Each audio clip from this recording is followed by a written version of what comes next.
Bienvenidos, soy Manuel Llamas, director del Instituto Juan de Mariana, y estamos aquí para hablar de economía, para aprender y entender la economía, aprovechando las noticias de la actualidad. ¿Y cuáles son las noticias de la actualidad? Pues esta semana ha llamado especialmente la atención una polémica propuesta que se ha planteado por parte del gobierno de Alemania y que consiste ni más ni menos en prohibir circular en coche los fines de semana.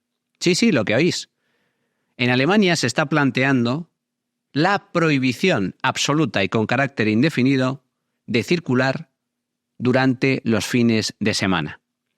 Y ojo, mucho cuidado, porque ese tipo de políticas pueden llegar a España en cualquier momento. Y relacionado con esto, vamos a abordar, como no puede ser de otra forma, las razones que desde el punto de vista de los políticos se ponen encima de la mesa para proponer este tipo de barbaridades. Y lo vamos a desmontar, lo vamos a explicar con datos. Vamos a desmontar la terrible, la perjudicial, la absurda guerra al coche. Así que, arrancamos.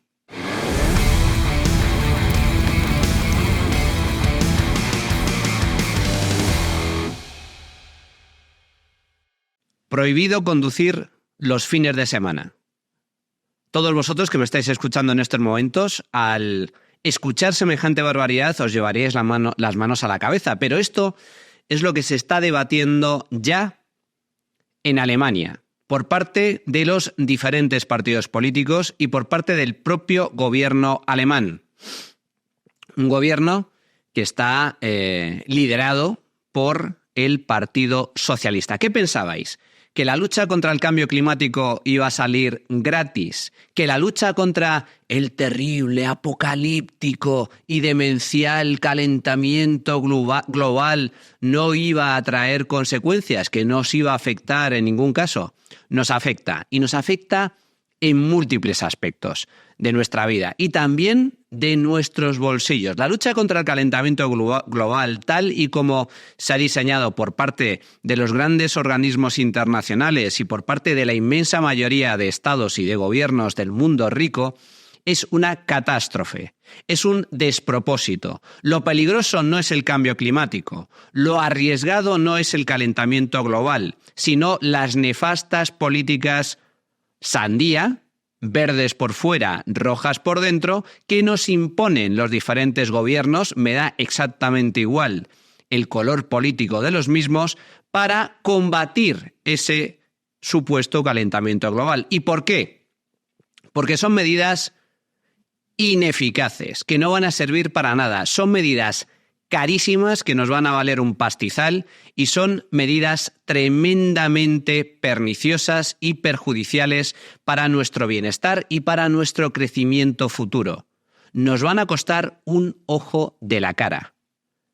Y eso, además, se va a traducir en menos libertades individuales y en menos bienestar. Imaginaos por un momento que el gobierno de España o alguna comunidad autónoma en la que viváis, o algún ayuntamiento en el que residáis, decidan que se acabó el coche, se acabó conducir.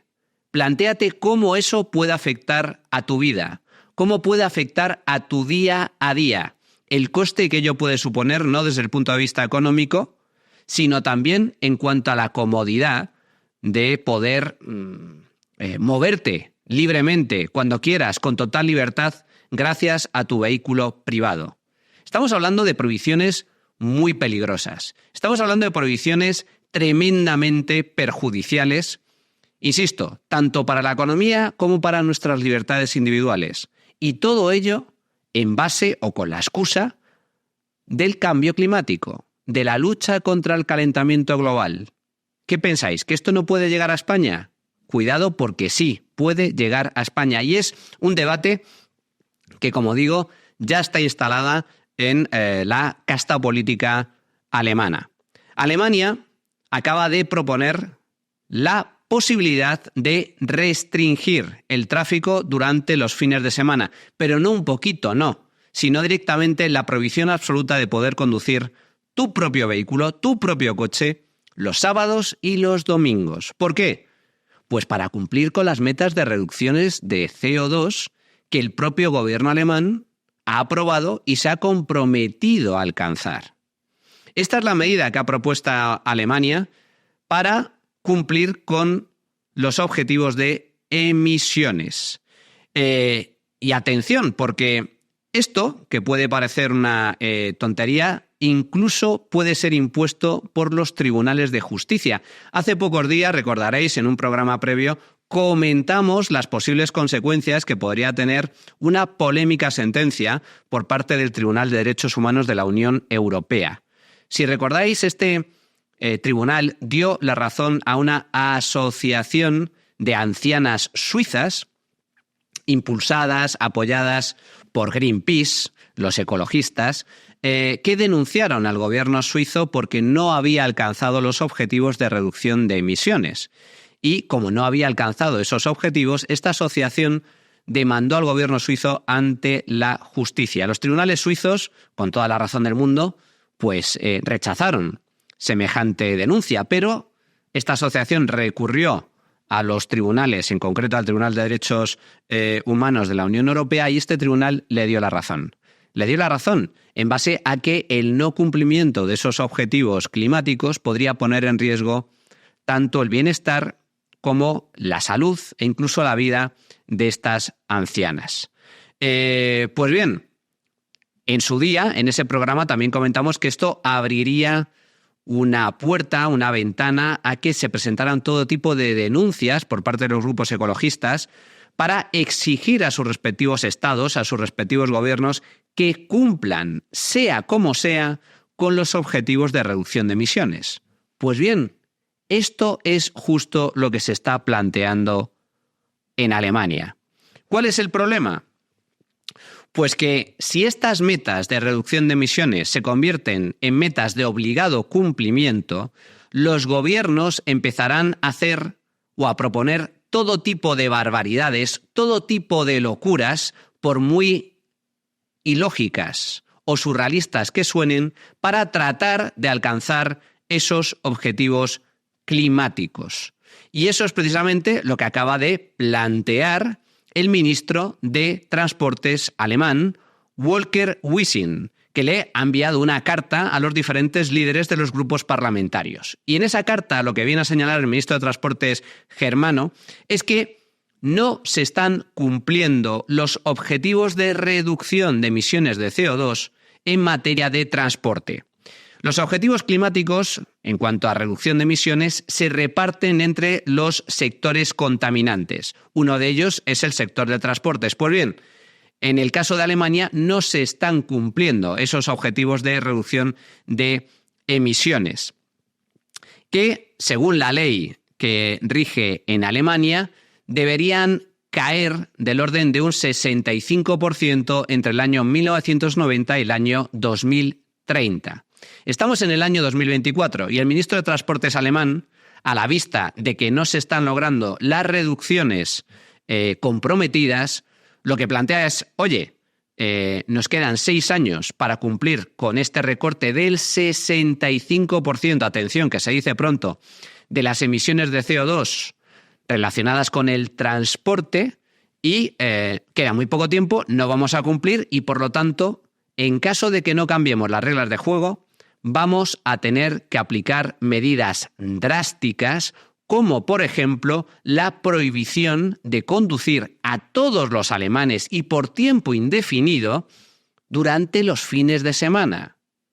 Se acabaron las vacaciones, se acabaron los paseos en coche, se acabaron los domingueros, se acabó lo de salir al pueblo. Cógete un autobús, amigo, cógete un tren, cógete un patinete, una bici o vete andando y corriendo y de paso haces ejercicio.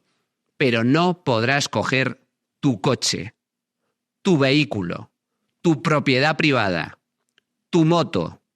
Te están prohibiendo moverte libremente por tu propio país. ¿Somos conscientes de la barbaridad que supone esto? Pensáoslo por un momento. Pensadlo y reflexionad sobre ello, porque el ministro de Transportes lo está planteando con toda la intención del mundo. Lo que está diciendo el ministro de Transportes es, señores, o cambiamos las reglas de juego o corregimos las barbaridades que estamos implantando por ley, o aquí muchos ciudadanos se van a ver perjudicados por nuestras barbaridades climáticas. Porque si de verdad queremos cumplir con los objetivos de reducción de emisiones, tendremos que prohibir conducir, tendremos que prohibir coger el coche. Y esto es lo que viene a señalar el ministro de Transportes.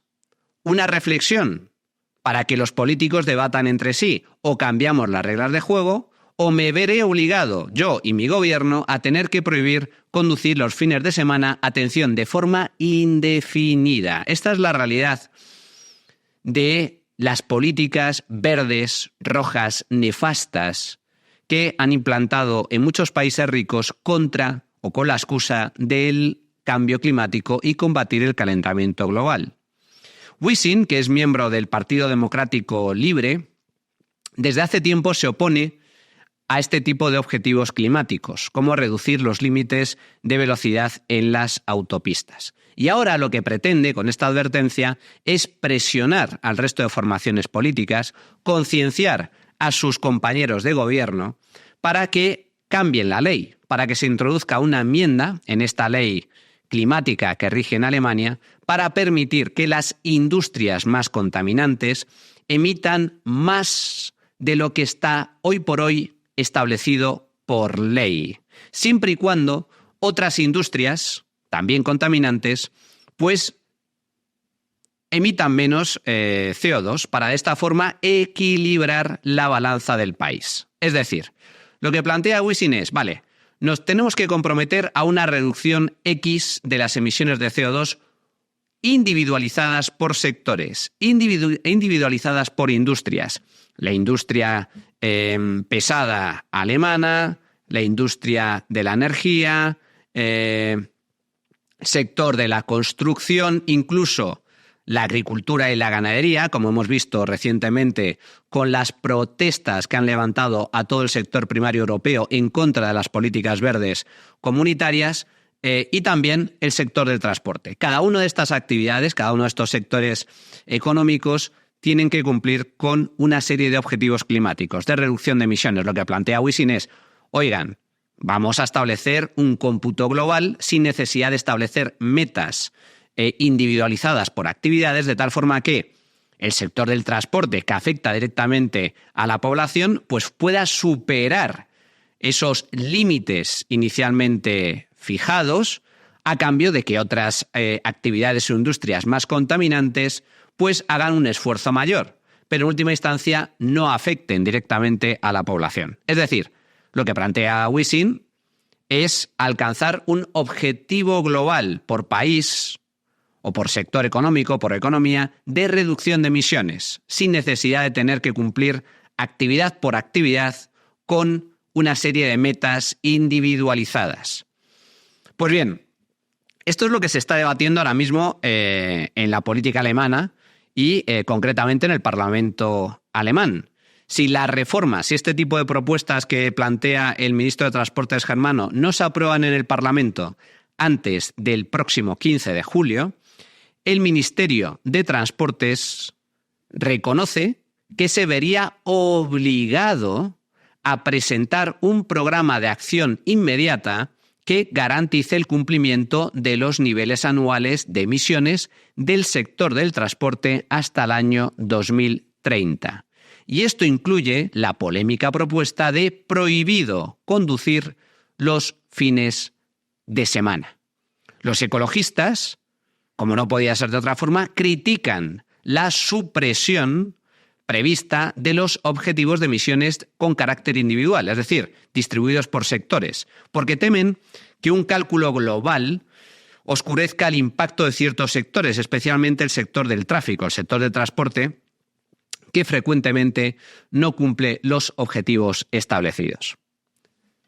Hasta aquí la noticia, hasta aquí la información, hasta aquí la locura, una más en la que estamos inmersos bajo la excusa, bajo el cuento de la lucha contra el calentamiento global. El ministro de Transportes alemán tiene razón hasta cierto punto. No tiene ningún sentido que el gobierno germano de un día para otro se vea obligado a prohibir a sus ciudadanos el coger el coche el fin de semana, y eso es el principio, a lo mejor directamente prohíben ya conducir, como han prohibido por parte de las autoridades comunitarias la venta de vehículos de combustión a partir de la próxima década, lo cual es una absoluta locura.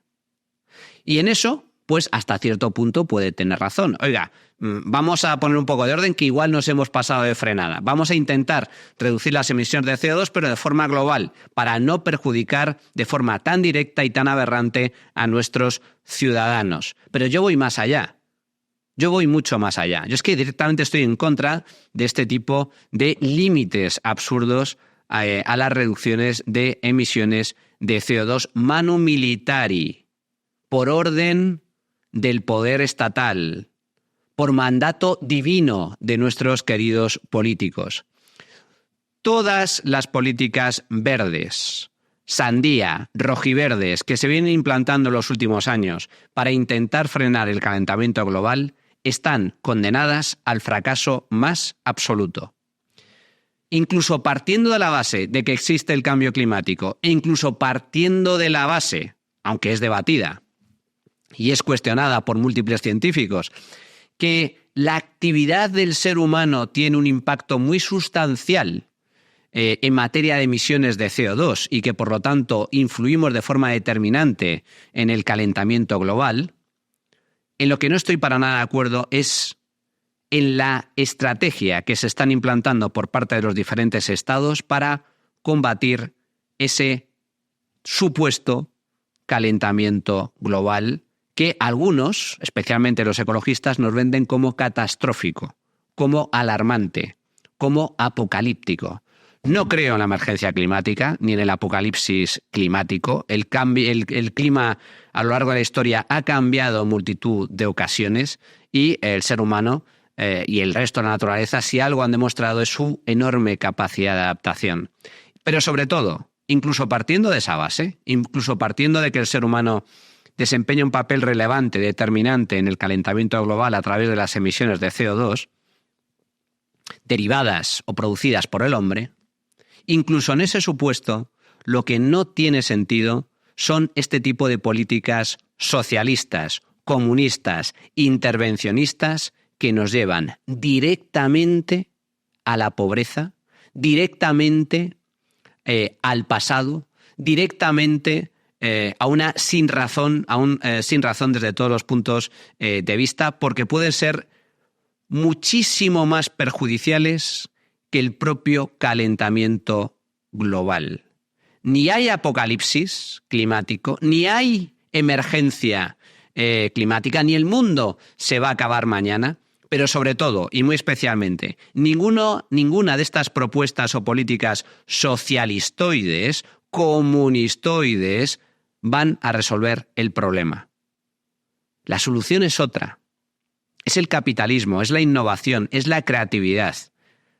Deberíamos centrar el foco en cómo adaptarnos al calentamiento global, no en cómo frenarlo, porque a lo mejor no se puede frenar, por muchos esfuerzos y por mucho dinero que tiremos a la basura en ese intento.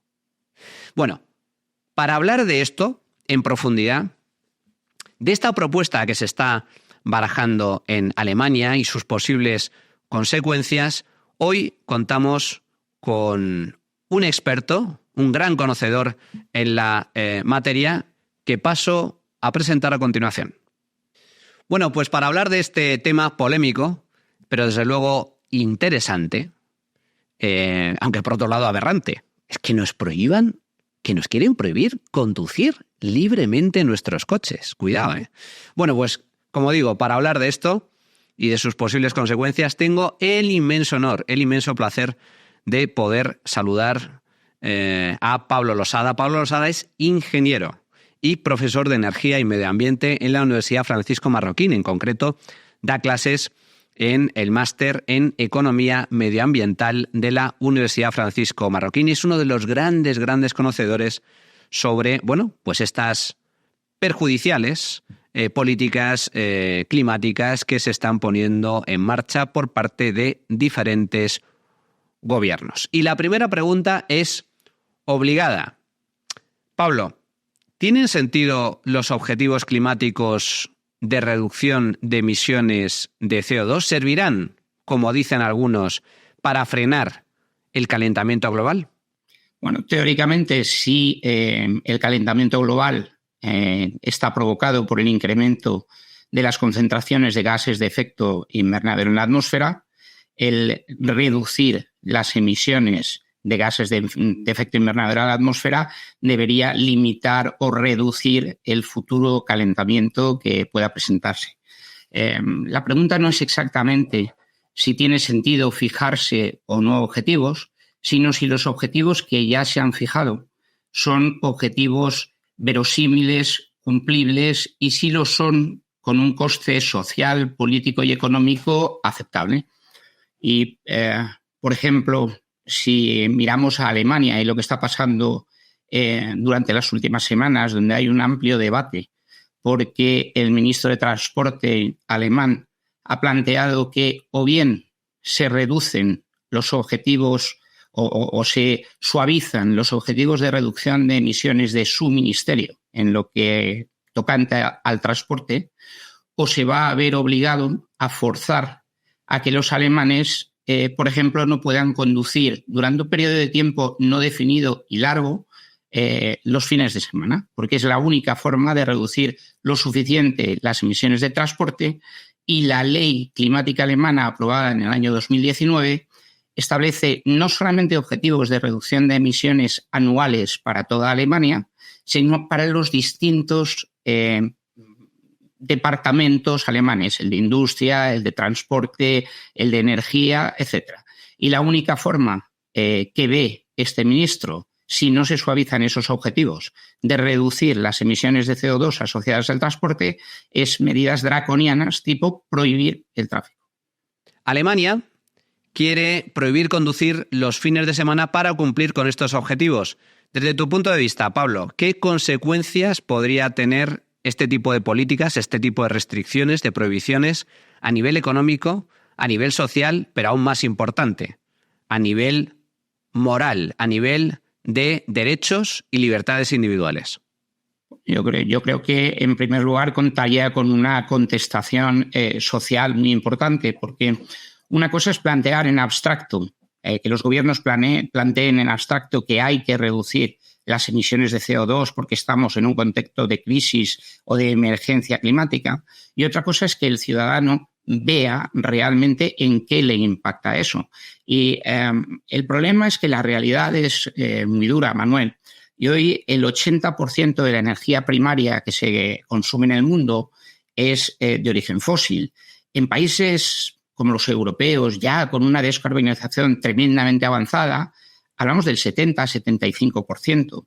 Y ya hemos recogido lo que llaman los anglosajones las frutas que están bajas del árbol. Es decir, ya hemos recogido las reducciones de emisiones más sencillas, como eliminar el carbón de la red eléctrica. Ahora viene lo complicado, que es descarbonizar el transporte, descarbonizar la industria. Y aunque sobre el papel es muy bonito decir que todos vamos a tener coches eléctricos porque vamos a prohibir la venta de los coches de combustión, mientras no sea efectiva la prohibición de esa venta o la prohibición de conducirlos, lo más que se puede aspirar es a incentivar la venta de vehículos eléctricos, cosas que se ha venido haciendo de una manera tremendamente regresiva, porque los beneficiados de esas políticas de incentivo del vehículo eléctrico son las clases más altas, que se han comprado un segundo, un tercer vehículo con subvenciones pagadas con los impuestos del resto de clases menos acomodadas de los distintos países, pero una vez que ese impulso de los digamos, de esos segundos y terceros vehículos de las clases más acomodadas, ese nicho de mercado se va ocupando, el ritmo de ventas de vehículos eléctricos se está reduciendo. De hecho, en Alemania acaban de salir los datos de marzo y caen prácticamente un 30% respecto al año anterior, las ventas en marzo de 2024 respecto a marzo de 2023 en cuanto a vehículos eléctricos. Es decir, toda esta historia que nos han contado de que el vehículo eléctrico enseguida va a ser igual de barato que el de combustión y que sus prestaciones se van a ver igualadas a las del vehículo de combustión en cuanto a autonomía o tiempo de recarga, no se están cumpliendo y, por lo tanto, el ritmo de adopción de la nueva tecnología del vehículo eléctrico está empezando a frenarse de forma preocupante para todos los que han basado planes y leyes vinculantes de reducción de emisiones en la esperanza de que esa tecnología sustituya de manera masiva al vehículo de combustión sin necesidad de mayores medidas coercitivas que me temo que es lo que va a ser necesario si realmente se mantienen firmes en la idea de cumplir esas leyes en lugar de derogarlas o modificarlas, que es lo que yo me pregunto que va a acabar pasando. Está claro que el ecologismo imperante le ha declarado la guerra al coche privado, a nuestros vehículos. ¿Qué opinas al respecto? ¿Hacia dónde crees que vamos? Para empezar, yo creo que hay una profunda incoherencia dentro de muchísimos políticos y muchísimos activistas. Por un lado, están muy preocupados con el despoblamiento rural, la Europa vaciada, la España vaciada, y no les gustan las macrourbes que tienen otra serie de inconvenientes. Y a la vez no quieren que exista el vehículo privado y desean que nos movamos en bicicleta o en transporte público o a pie. Claro, no es muy compatible una cosa con la otra. Alguien que vive fuera o moderadamente lejos de un gran núcleo urbano necesita algún tipo de vehículo de transporte que no sea necesariamente el autobús que pasa cada 2 días o cada 6 horas para comunicarle con algún sitio. Yo particularmente pienso algo que ya comentaba, no me acuerdo si era Rothbard o quien decía, que el vehículo privado es objeto del odio y es el blanco favorito de los enemigos de la libertad, porque es una herramienta a disposición del individuo que le permite no depender de otras personas para moverse a otro sitio. No necesitas conocer un horario ni que otra persona venga a recogerte. Tú directamente en la puerta de tu casa o razonablemente cerca de la puerta de tu casa coges el vehículo y a la hora que desees puedes plantarte en el sitio que desees. Y es verdad que están poniendo todo tipo de trabas o de encarecimiento a esa capacidad que tienes para moverte, vía encarecer la entrada a las ciudades o restringirla a los vehículos más modernos, vía encarecer el parking, vía reducir las plazas de aparcamiento y reducir los propios carriles de tráfico en favor de otros medios de transporte como la bicicleta, que son medios de transporte que solo permiten llevar a una persona, que no te permiten hacer la compra, que no permiten llevar a ancianos, que no permiten imprevistos y que, en definitiva, al reducir la productividad que tú como ciudadano puedes hacer de tu tiempo, el uso productivo que puedes hacer de tu tiempo, en mi cabeza un poco cuadriculada de ingeniero, no pueden llevar a otra cosa que no sea un decrecimiento económico o un crecimiento menor del crecimiento potencial que tiene una economía, con lo cual creo que es una equivocación importante que al final se encontrará con la contestación de la mayoría de la gente. Dentro de esta guerra contra el coche, los políticos de la Unión Europea quieren en concreto prohibir el coche de combustión, los motores de combustión. ¿Crees que se hará finalmente, que se aplicará esta prohibición? ¿Qué opinas sobre el coche eléctrico? ¿Crees que puede ser realmente, tal y como nos venden algunos, el futuro? Es como todo lo que se refiere al futuro. Es mucho más fácil de predecir cuando ha pasado que antes de que pase, ¿vale? Pero ya están sucediendo un montón de cosas derivadas de esa prohibición. Por un lado, se ha conseguido lo que no se había conseguido nunca, que el desarrollo de motores de combustión que venían siendo, y de vehículos de combustión interna, que venían siendo cada vez más baratos y cada vez más eficientes y consumiendo menos y, por lo tanto, emitiendo menos por kilómetro recorrido, ese desarrollo se haya paralizado por completo, porque evidentemente los fabricantes no tienen interés en invertir grandes cantidades de dinero en investigación, desarrollo e innovación en el área de combustión y las intentan dirigir o redirigir hacia el vehículo eléctrico, que ha sido una decisión dirigida, no de mercado. Yo siempre me gusta poner un ejemplo parecido, que es el de la sustitución del teléfono móvil tradicional por el smartphone. El smartphone era un teléfono que era 10 veces más caro que el teléfono móvil tradicional. La batería duraba la sexta parte, pero te daba una serie de prestaciones, acceso a Internet, conectividad, etcétera, que el teléfono móvil tradicional no te daba de ninguna de las maneras.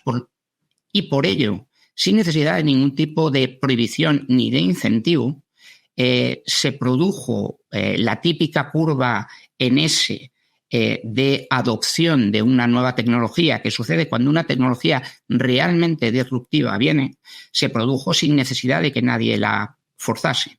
En el caso del vehículo eléctrico hay barreras físicas muy importantes que, no digo, yo tengo una fe casi infinita en el ser humano, en el ingenio y en la tecnología, pero hay una serie de barreras físicas importantes que me hacen pensar que ni los tiempos de recarga se van a reducir a una cantidad similar a los que tiene hoy el vehículo de combustión, ni, y esto sí es más posible que se llegue a alcanzar, ni las autonomías van a llegar al mismo nivel que tienen los vehículos de combustión. Así que, de momento, ¿qué hemos conseguido? Más que abaratar el vehículo eléctrico, lo que hemos conseguido es encarecer el de combustión, y ni por esas estamos consiguiendo que la gente adopte masivamente el vehículo eléctrico, porque el vehículo eléctrico, entre otras cosas, y para ser medianamente usable, requiere que tú tengas en tu lugar de aparcamiento del vehículo un enchufe a tu disposición para cargar en los periodos en que tengas el coche aparcado. Eso hoy, salvo el 20, el 30% de población más pudiente que pueda tener una plaza de garaje, no lo tiene el común de los mortales, y es altamente improbable que lo vaya a tener de aquí a los próximos 10, 15 años. Por lo tanto, yo pienso que lo probable, que como te decía al principio, es muy difícil prever el futuro, es que suceda un poco lo que ha sucedido en Inglaterra, en el Reino Unido, que ya han aplazado 5 años. Ellos fueron más chulos que nadie y dijeron que el motor de combustión, que en 2035 no, que en 2030 ya no se veían, ya no se iban a vender vehículos de combustión. Ya lo han retrasado 5 años, ya están en 2035. Yo me barrunto que lo que sucederá dentro de poco tiempo es que ese 2035 se moverá a 2040, pero el daño ya está hecho. El daño está hecho tanto a la tecnología en sí misma como a la industria europea, que es uno de las banderas de la industria europea, era la automoción, y particularmente la automoción en materia de combustión y en materia de motor diésel. Y ya se han cargado el liderazgo. Hoy el liderazgo tecnológico en el vehículo eléctrico, si es que el vehículo eléctrico triunfa, que yo tengo, como digo, muchas dudas, lo tienen fabricantes chinos, fabricante americano como Tesla y fabricantes japoneses. Europa ni está ni se le espera demasiado. Pablo, ¿crees que llegarán a España las restricciones que hoy, por ejemplo, plantea Alemania? Aquí ya hay en muchos ayuntamientos lo que se denominan zonas de bajas emisiones, donde se restringe el tráfico de ciertos vehículos y bajo ciertas condiciones, pero todo apunta a que esto es el principio. ¿Vamos hacia restricciones mucho más duras? Todo depende de los... me gustaría matizar un poco lo de Alemania. El tema de Alemania es un planteamiento que ha hecho el ministro de Transportes, que es del Partido Liberal, porque él sabe perfectamente que no se pueden conseguir las reducciones de emisiones asociadas al transporte, y entonces ha planteado un órdago al resto de ministerios diciendo: o compartimos el objetivo entre todos y nos fijamos un objetivo alemán, en lugar de que cada área tenga un objetivo de reducción distinta. Y entonces, si Alemania cumple, yo puedo suavizar mis objetivos de reducciones, o me vais a forzar a que tome una medida draconiana. Es un poco sacar los dientes para enseñar lo que una ley tan talibán como la que aprobó el gobierno alemán en 2019 puede llevar a la ciudadanía. Recientemente ha habido un juicio, me parece que ha sido en Estrasburgo, donde unas mujeres mayores suizas denunciaron al gobierno suizo por no hacer lo suficiente en materia de reducción, o a la Unión Europea por no hacer lo suficiente en materia de reducción de emisiones, y por lo tanto estar poniendo en riesgo su salud como derecho fundamental. Estamos al borde con el empeño de los distintos gobiernos de legislar y de obligarse a una reducción de emisiones que de ninguna manera puede producirse al ritmo que están preconizando o que se definen en esas leyes, mediante la sustitución por tecnologías que hoy estén desarrolladas. No hay forma de descarbonizar la economía al ritmo que definen esas leyes con las tecnologías actuales. Van a obligar a que se den pasos en este sentido. Me pregunta si puede haber ayuntamientos o cuerpos legislativos en España que fijen leyes de este tipo. Por supuesto que puede haberlos, y además son el tipo de organizaciones políticas a las que no se cortarían un pelo en decir: no, usted no puede mover el coche durante el verano, o no puede recorrer más de 500 kilómetros al mes, porque si no está usted poniendo en riesgo el planeta y la salud de decenas de millones de personas. Legislativamente puede pasar. Lo que pasa es que eso acabará con una contestación social fuerte y un descontento enorme, porque además de la restricción de las libertades, va a reducir de forma importante el crecimiento económico potencial. Y cuando no hay crecimiento económico, el descontento social y político se incrementa. No sé si te he respondido adecuadamente a lo que me preguntabas. Por último, Pablo, ¿están nuestras ciudades tan contaminadas como denuncian algunos? La práctica totalidad de las ciudades occidentales está menos contaminada que hace 10 años, mucho menos contaminada que hace 20 años y muchísimo menos contaminada que hace 30 o 40 años. El caso de Madrid, que es un caso que conozco perfectamente porque he analizado con cuidado, los niveles que hay hoy de concentraciones de partículas contaminantes, y las principales partículas contaminantes son los dióxidos de azufre, los óxidos de nitrógeno y las partículas en suspensión. Los óxidos de azufre han caído un 80 o un 90% respecto a hace 40 años, es decir, estamos en la 10ª parte de lo que estábamos cuando yo era niño. Los óxidos de nitrógeno están sensiblemente por debajo de la mitad, y las partículas en suspensión están alrededor de un tercio de lo que estaban entonces.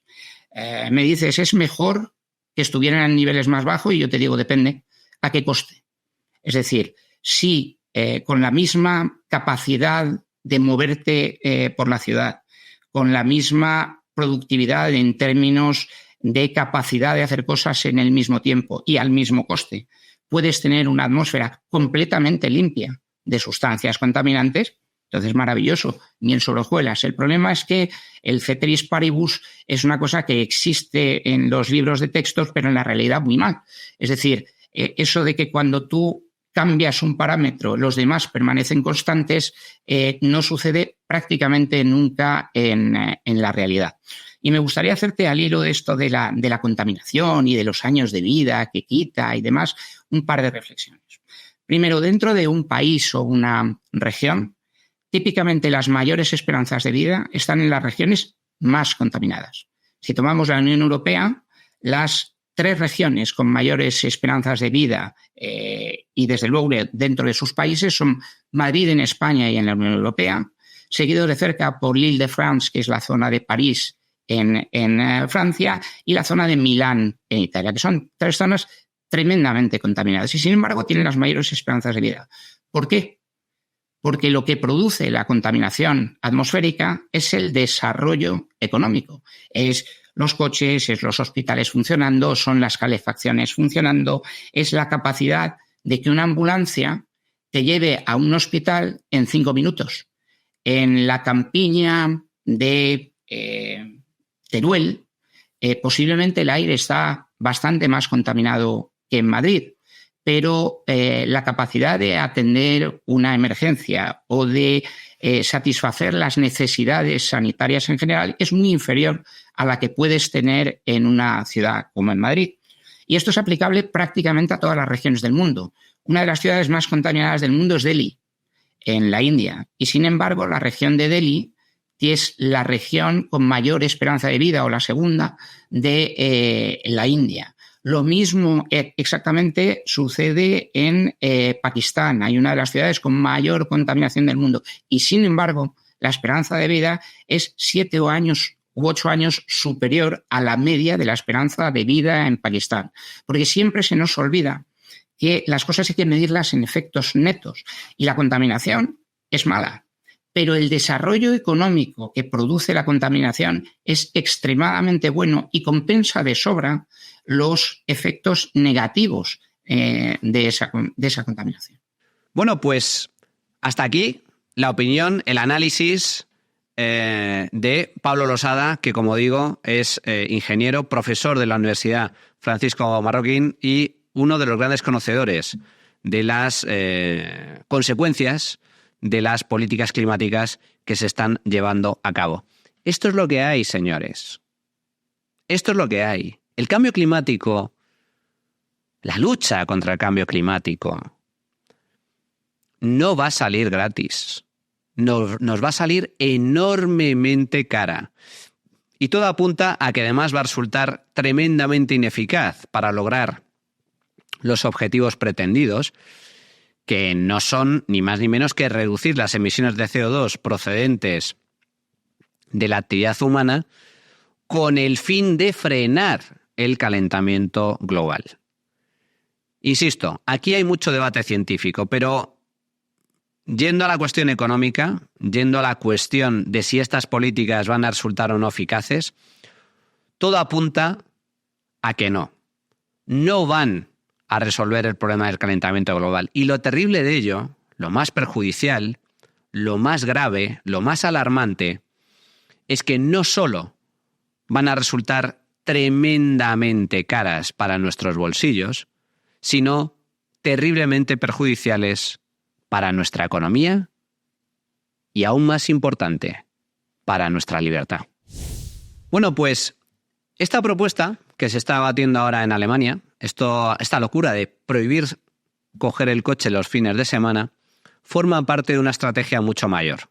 Y eso es lo que vamos a analizar justo en este bloque, que es la guerra al coche. La guerra al coche en un sentido amplio, con algunos datos para desmontar muchas de las tonterías, de las locuras que suelen salir por boca de nuestros queridísimos políticos y también de sus voceros, la inmensa mayoría de medios de comunicación.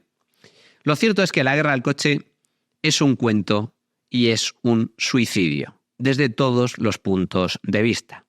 El coche se ha convertido en el nuevo objetivo a eliminar por parte de la izquierda cool, la izquierda guay, o si se prefiere, como a mí me gusta llamarla, la izquierda sandía, verde por fuera y roja por dentro.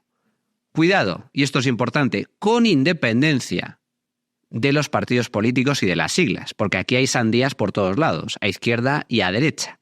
Me da exactamente igual las siglas de los diferentes partidos políticos. Aquí lo importante es qué se defiende, cuáles son las propuestas. Y en muchos casos, tanto la izquierda como la derecha comparten en gran medida, especialmente en España, buena parte de estos objetivos climáticos y buena parte también de esta absurda guerra al coche privado, al vehículo privado. Como digo, el coche, nuestros vehículos, se han convertido en uno de los objetivos a batir por parte de los políticos con la excusa de luchar contra el calentamiento global. Y esta estrategia incluye diversas medidas. Por ejemplo, en las ciudades ya nos hemos acostumbrado a los famosos protocolos de contaminación, en algunos casos absolutamente exagerados, radicales, draconianos. Básicamente en el centro de Madrid, a poco que haya un día muy soleado, despejado y no llueva durante varios días, los límites establecidos por las autoridades sobre la contaminación, sobre la polución en el ambiente, pues se superan.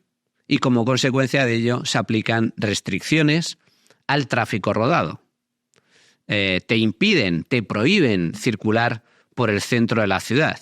Directamente cierran algunas calles, casualmente para beneficio de algunos de los barrios de mayor renta de todo el país, perjudicando con ello a miles de conductores, a miles de autónomos y a miles de trabajadores.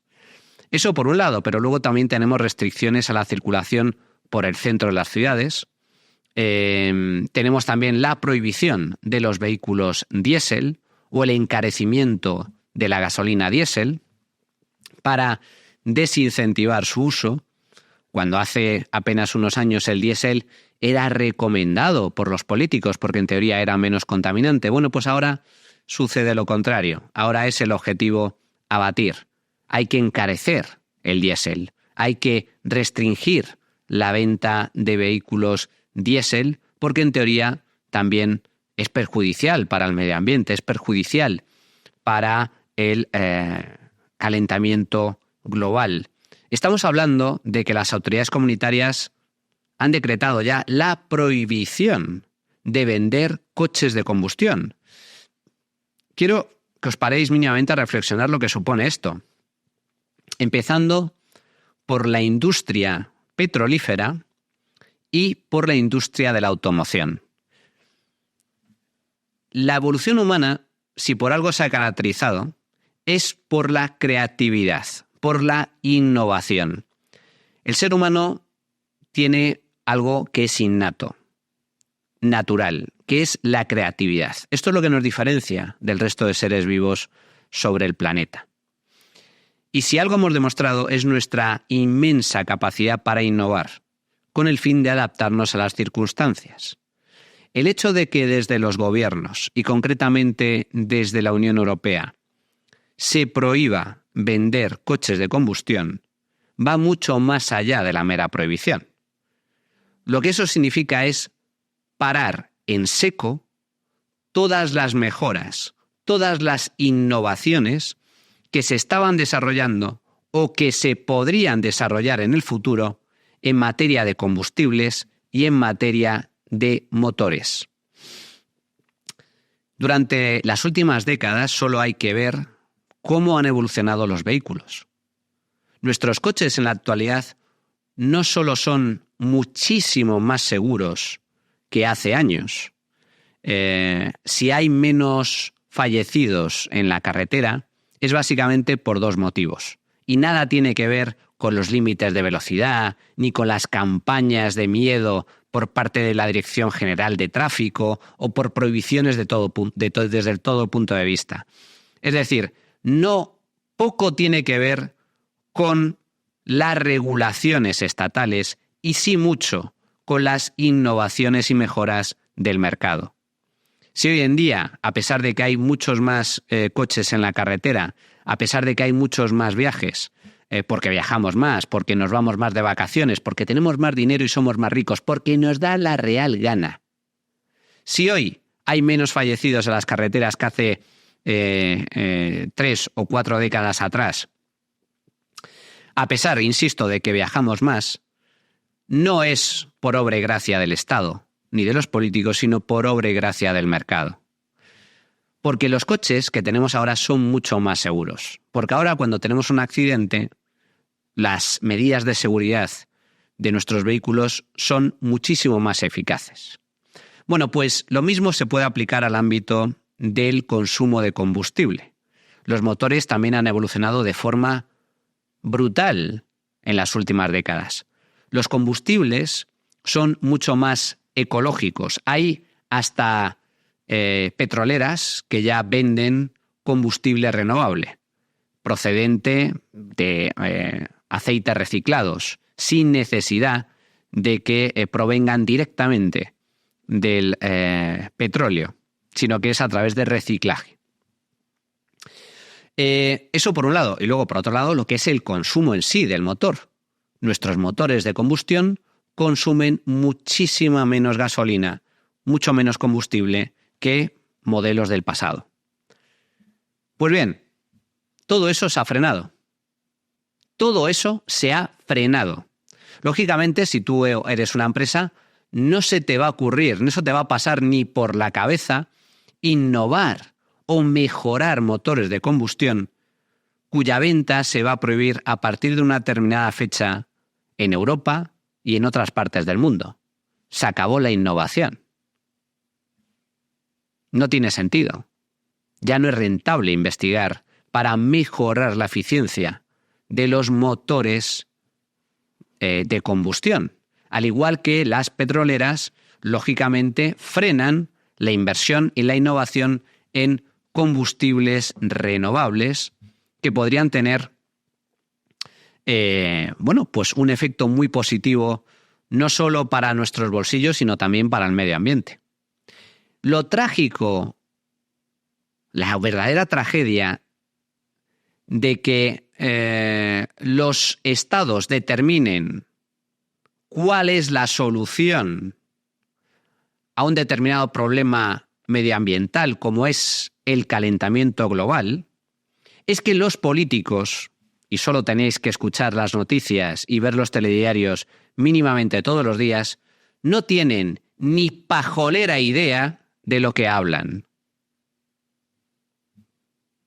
Ni pajolera idea. Y aunque lo supieran, aunque fueran los mayores expertos en la materia sobre energía, sobre clima, sobre calentamiento global, sobre combustibles, es imposible que un ministro, un presidente del gobierno y el conjunto de sus asesores tengan más información, más inteligencia o más capacidad para resolver problemas que la interacción de millones de personas en un mercado libre.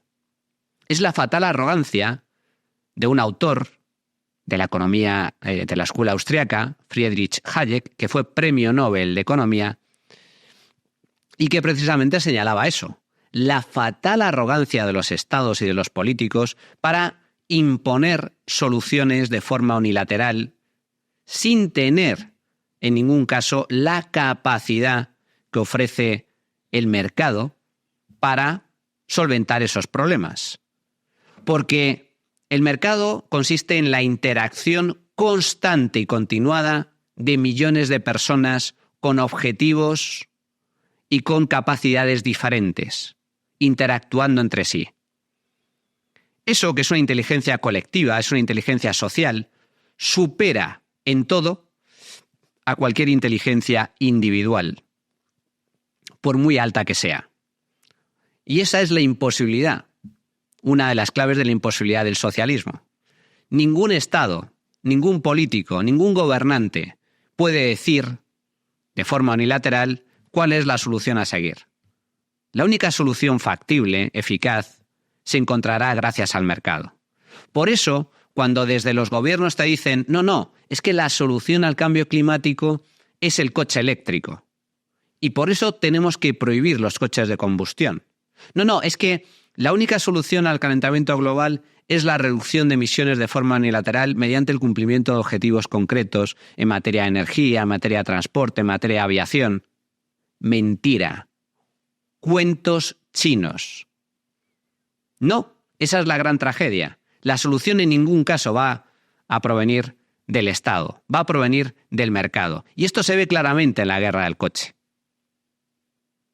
gracias a nuestros queridos políticos, que se les ha ocurrido la brillante idea de prohibir los vehículos de combustión a partir de una determinada fecha, el mercado, las empresas, los ingenieros, los emprendedores, futuros empresarios, futuros Elon Musk, han dicho, hombre, si se prohíbe la venta de coches de combustión, no voy a innovar en esta materia. Estamos perdiendo, es lo que se dice, hay dos efectos en el ámbito de la economía cuando pones en marcha una medida: lo que se ve, las consecuencias directas que se perciben claramente, y lo que no se ve. Pues bien, lo que no se ve es precisamente eso. ¿Cómo podría haber evolucionado en el futuro los vehículos de combustión o los nuevos combustibles procedentes de energía fósil si no se hubieran puesto en marcha este tipo de prohibiciones absurdas? Pues no lo sabemos.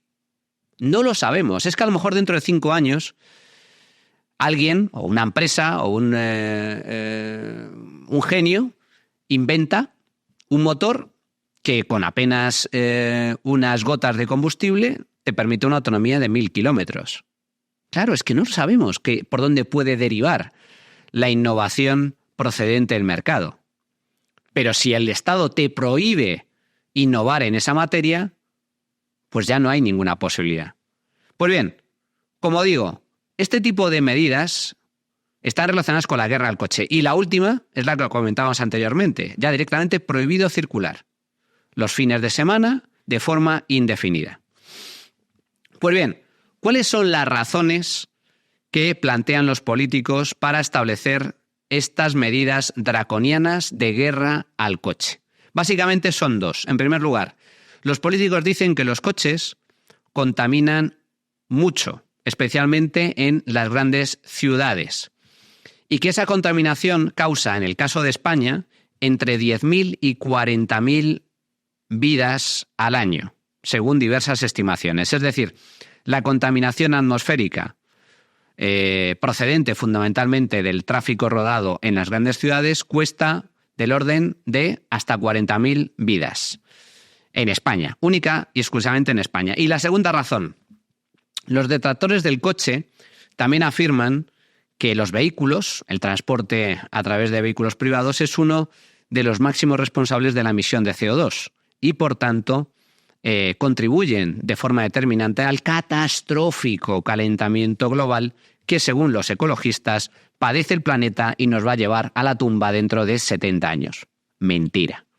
Bien, hasta aquí la noticia. Veamos ahora la realidad. ¿Y la realidad cuál es? Pues veamos los datos. España, para empezar, es uno de los países con mayor esperanza de vida del mundo. Oye, aquí algo no cuadra. Mucha contaminación, muchas muertes, pero en España vivimos más años que en casi ningún otro país del mundo, quitando Japón. La esperanza de vida en España, de las más altas del mundo. Por encima de los 83 años y subiendo. Y casualmente Madrid, que es una de las regiones, en teoría, también debido a que es una gran urbe, más contaminadas, pues oye, cosas que pasan, algo no cuadra aquí. Madrid tiene la mayor esperanza de vida de España. Vaya. España tiene una de las mayores esperanzas de vida del mundo y Madrid tiene la mayor esperanza de vida de España. Y de hecho, una de las mayores esperanzas de vida también como consecuencia de Europa y del mundo, con el añadido de que la incidencia de muertes por enfermedades respiratorias asociadas a la contaminación en el caso de Madrid no es mayor que en otras muchas zonas del país con menos tráfico. Amigo, algo no cuadra en el relato. Por un lado nos dicen que la contaminación mata, la contaminación es nefasta y por otro la esperanza de vida no deja de crecer. Por un lado nos dicen las ciudades son lo peor para vivir, son tremendamente contaminantes. El aire es irrespirable y resulta que en Madrid es donde vivimos más años y con una mayor calidad de vida en comparación con otras regiones de España. Y además hay una incidencia de enfermedades respiratorias asociadas a la contaminación similar a la de otras zonas de España, que en teoría están menos contaminadas. Algo no casa aquí. Fijaos Vayamos a los datos concretos. Vamos a verlo en el siguiente gráfico. Con datos prepandemia. He cogido los datos prepandemia porque me parece significativo, porque en el año 2020-2021 estábamos directamente afectados por las restricciones y por lo tanto he preferido optar por analizar situación de contaminación en España previa al año 2020. Pues bien, insisto, con datos prepandemia, España en el año 2018-2019 es uno de los 10 países del mundo con menos muertes por contaminación.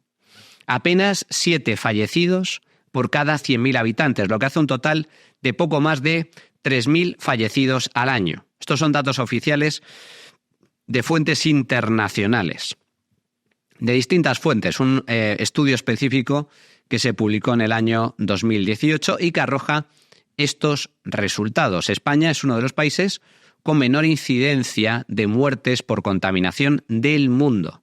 Fijaos, los datos que manejan los políticos, entre 10.000 y 30.000 muertes al año por contaminación, y los datos que ofrecen los estudios científicos.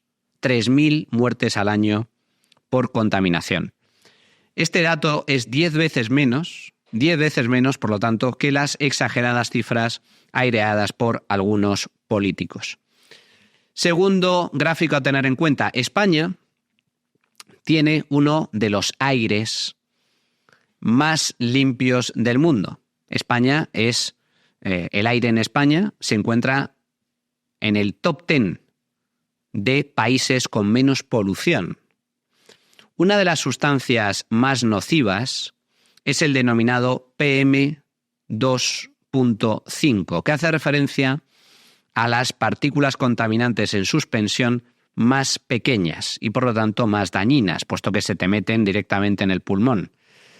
Hacen referencia a 2,5 micras de diámetro, equivalente al tamaño de una bacteria, y que causan, entre otros problemas, el asma y enfermedades pulmonares crónicas. Pues bien, una concentración superior a 35 microgramos por metro cúbico de aire puede representar un riesgo para la salud. 35 microgramos por metro cúbico de aire. Pues bien, ¿cuál es el dato? El dato es que en España este nivel de contaminación se sitúa por debajo de 10, a diferencia de lo que sucede en otros países, como por ejemplo Arabia Saudí, con un nivel medio de 108 microgramos por metro cúbico debido a la producción de petróleo, a los pozos petrolíferos, que son enormemente contaminantes. O, por ejemplo, en comparación con otras grandes urbes de China, donde se llegan a superar los 500 microgramos. Es decir, a partir de 35 microgramos existe riesgo para la salud, que puede ser mayor o menor, algo de riesgo, algo afecta. Pues bien, la media en España, en cuanto a concentración de contaminación, ronda los 10 microgramos, 3 veces menos que el límite establecido por las autoridades sanitarias y científicas. Y en el caso de Madrid, donde el tráfico es mucho más intenso, resulta que es la cuarta capital más limpia de Europa, tan solo superada por Tallin, Lisboa y Dublín. Igualmente llama la atención la evolución de la contaminación en Madrid, porque la calidad del aire en Madrid ha mejorado de forma sustancial en los últimos años. Ahí tenéis el gráfico.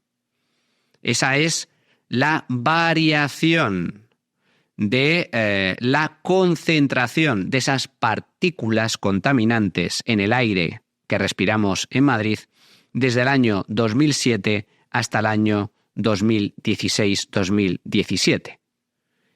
Los últimos, por poner un periodo, 10 años. ¿Y qué ha pasado durante ese periodo? Pues que la contaminación en Madrid ha bajado. Ha bajado de forma sustancial. De forma muy sustancial. Por lo tanto, no estamos peor que nunca. y no estamos peor que antes. Estamos mejor. Nuestras ciudades son más limpias, a pesar de lo que te dicen los políticos. Son más limpias que hace décadas, que hace lustros o que hace algunos años atrás. Y no es que conduzcamos menos, porque hay más población y hay más movimiento y hay más actividad económica. Entonces, no, se debe, en relación a lo que comentábamos antes, a que ha habido mejoras sustanciales en la automoción y en los combustibles. Son menos contaminantes. Bien, estos son los datos. Una cosa es el relato y otra cosa son los datos. Conclusión. Otro dato importante, antes de llegar a las conclusiones, otro dato importante es el escaso impacto que tiene el transporte en vehículos privados en las emisiones de CO2, porque también esta es otra.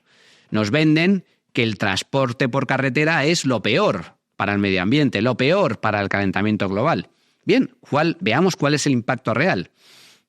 Los coches, fijaos, apenas son responsables del 20% del total de emisiones de CO2, de modo que su impacto es escaso. Sobre todas las emisiones de CO2 que genera el ser humano, el transporte en vehículo privado es responsable del 20%. Los coches en concreto, el 20%. 20% del 100%, el 20%, escaso reducido. Por lo tanto, impacto reducido. Y en segundo lugar, veamos cuántas emisiones genera España. España es responsable del 0,7% de todo el CO2 que se lanza a la atmósfera procedente de la actividad humana. Pues bien, si en España el día de mañana, Dios no lo quiera, aunque podría ocurrir dado el nivel de nuestros políticos, al gobierno se le ocurriera la brillante idea de prohibir los vehículos de combustión y obligar a todos los españoles a que tengan un vehículo eléctrico para acabar con las emisiones de CO2 procedentes del coche, pues como los coches son tan solo responsables del 20% de las emisiones totales y España apenas representa el 0,7% de las emisiones a nivel global, resulta que la prohibición del coche de combustión apenas reduciría el volumen de emisiones de CO2 a la atmósfera a nivel global en apenas un 0,1%. Es decir, no serviría para nada. No tendría ningún impacto en el calentamiento global. Sería algo absolutamente ridículo, ineficaz y absurdo a un alto coste, a un coste terrible, que es dejarnos directamente sin coche o obligarnos a comprar un coche eléctrico con mucha menor autonomía y a precio mucho más alto. Como digo, conclusión. La prohibición de los coches de combustión es un propósito desde todos los puntos de vista. Ni los niveles de contaminación ni las emisiones de CO2 justifican la electrificación obligatoria del parque automovilístico, así como las restricciones de tráfico en el centro de las ciudades. Segundo punto importante, este plan, el de prohibir o restringir la circulación, al igual que otras muchas prohibiciones impulsadas por el ecologismo, no solo sería tremendamente costoso a nivel económico e incluso ineficaz desde el punto de vista medioambiental, sino que perjudicaría a la mayoría de las personas, a la mayoría de la población, especialmente a los de renta más baja, a los más vulnerables, para tratar de cumplir el nuevo sueño verde de la élite izquierdista, tanto nacional como mundial. Y por último, y más importante, la mejor receta contra la contaminación, la mejor receta para defender el medio ambiente e incluso para combatir o frenar o adaptarnos más bien a ese calentamiento global supuesto que se está produciendo en el mundo como consecuencia de la actividad humana, la mejor receta, insisto, no es el Estado. No son las medidas absurdas, caras e ineficaces, prohibicionistas y liberticidas que plantean los políticos, sino que es ni más ni menos que el capitalismo, el mercado y la libertad individual. Bueno, pues hasta aquí el programa de hoy, en donde hemos abordado esta absurda y liberticida guerra contra el coche. Muchas gracias a nuestro patrocinador, a Primor, que es lo que nos permite estar aquí. Recordad, también tenéis la posibilidad de apoyar este proyecto haciéndoos socios del club de socios de B1. Y una vez más, muchísimas gracias a todos. Despierta, que no te engañen y recuerda, si quieres defender la libertad, si quieres defender tu libertad, súmate al Instituto Juan de Mariana.